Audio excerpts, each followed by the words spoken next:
পাপুড়ি গ্রামে আজও একই রীতি মেনে হয়ে আসছে হিন্দু মুসলিমের পুজো।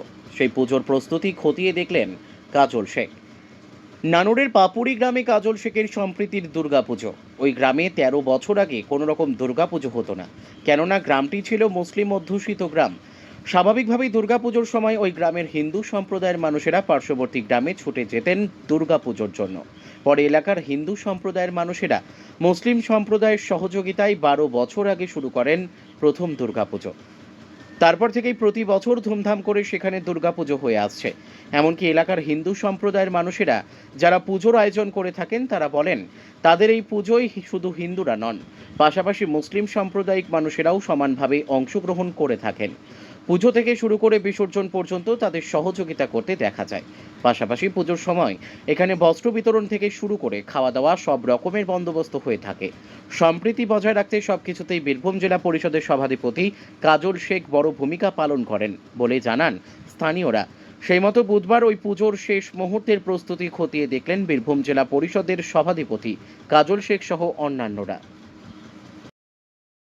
ইতিহাস দেখলাম এবং যেটা বললো যে গ্রামের মানুষরা যে এই পুজো এখানে হতো না, বাইরে পুজো যে দেখতে যেত, সেই উদ্যোগটা কিন্তু আপনি নিয়েছিলেন। সেই পুজো আজকে কোন জায়গায় দাঁড়িয়ে? দেখুন, এই গ্রামটা আপনাদের জানা থাকবে প্রায় ৫,৫০০ ভোটার আছে, যার মধ্যে ৪,৫০০ মুসলিম ভোটার এবং ১,০০০ হিন্দু ভোটার। ১,০০০ হিন্দু ভোটারের মধ্যে ৪-৫টা ঘোষ পরিবার আছে। বাকি যে পরিবারগুলো আছে তার দিন আনা দিন খাওয়া খেটে খাওয়া খেতমজুর বাউরি সম্প্রদায়ের লোক। তো তাদের পক্ষে একটা দুর্গা প্রতিমাকে নিয়ে এসে ৪-৫ দিন রেখে তাকে পূজা অর্চনা করার মতো এই ব্যয়বহুল ব্যাপার, এটা তাদের পক্ষে সম্ভব ছিল না। তো আমার গ্রামের যারা আমার মা বোন আছে, হিন্দু সম্প্রদায় বিশ্বাসী ভাইরা আছে, দাদারা আছে, তারা যখন দুর্গা প্রতিমা আসতো, দুর্গোৎসব হতো, তখন তারা পার্শ্ববর্তী গ্রামে কিংবা বাড়ির মেয়েরা বউরা বাবার বাড়ি বা আত্মীয়দের বাড়ি চলে যেত। সে দেখে আমাদের খুব খারাপ লাগতো। তাই এই গ্রামের সমস্ত সম্প্রদায়ের মানুষকে নিয়ে, ইয়াং জেনারেশনকে নিয়ে আমরা একটা কমিটি গঠন করি এবং সেই কমিটির মাধ্যমে ২০১২ সালের পর থেকে আজ অবধি আমরা দুর্গা প্রতিমা এই গ্রামে প্রতিষ্ঠিত করেছি। সবথেকে বড় বিষয় হলো এই যে দুর্গা মন্দির দেখতে পাচ্ছেন, দুর্গা প্রতিমা দেখতে পাচ্ছেন, এই যেখানে দুর্গোৎসব এই কয়েকদিন আনন্দের সঙ্গে উদ্যমের সঙ্গে আমরা পরিচালিত করি বা আমরা সকলে মিলিতভাবে এই কদিন এখানে হয়, এর পাশে এতে ৫০০ মিটার দূরে একটা মসজিদ আছে। সেই মসজিদে যখন আজানের ধ্বনি হয়, তখন এই দুর্গোৎসব কমিটির সদস্য যারা আছে তারা তখন ঢাক বাজানো বা মাইক বাজানো বন্ধ রাখে। এটাই আমাদের মধ্যে সম্প্রীতি, এটাই আমাদের বাংলা কৃষ্টি, এটাই বাংলা কালচার, সেটাকে ধরে রাখার চেষ্টা করেছি। আর আমাদের গ্রামের মায়েদের বোনেদের আর পার্শ্ববর্তী গ্রামের প্রতিমা দর্শনের জন্য যেতে হয় না, বাবার বাড়ি যেতে হয় না, এখানেই তারা পূজা অর্চনা করে। এবং যে ৪ দিন এখানে এই অনুষ্ঠানটা চলে, আমরা বিভিন্ন ধরনের সাংস্কৃতিক অনুষ্ঠান ডালি সাজিয়ে রাখি গ্রামের মায়েদের বোনেদের ভাইদের দাদাদের জন্য।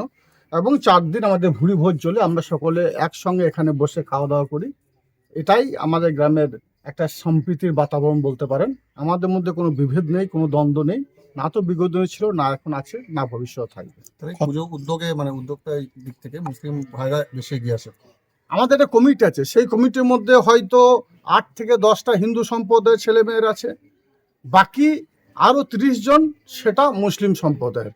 অর্থাৎ পুরোটাই আমরা সকলে মিলিতভাবে কাঁধে কাঁধ মিলিয়ে করি। অবশ্যই হিন্দু ধর্মে বিশ্বাসী, সনাতন ধর্মে বিশ্বাসী ভাইরা, মায়েরা, বোনেরা, দাদারা, কাকারা যারা আছেন, তারা তাদের ধর্মের রীতি রিওয়াজ অনুযায়ী পূজা অর্চনা করেন, দেবী মায়ের কাছে আরাধনা করেন, প্রার্থনা করেন।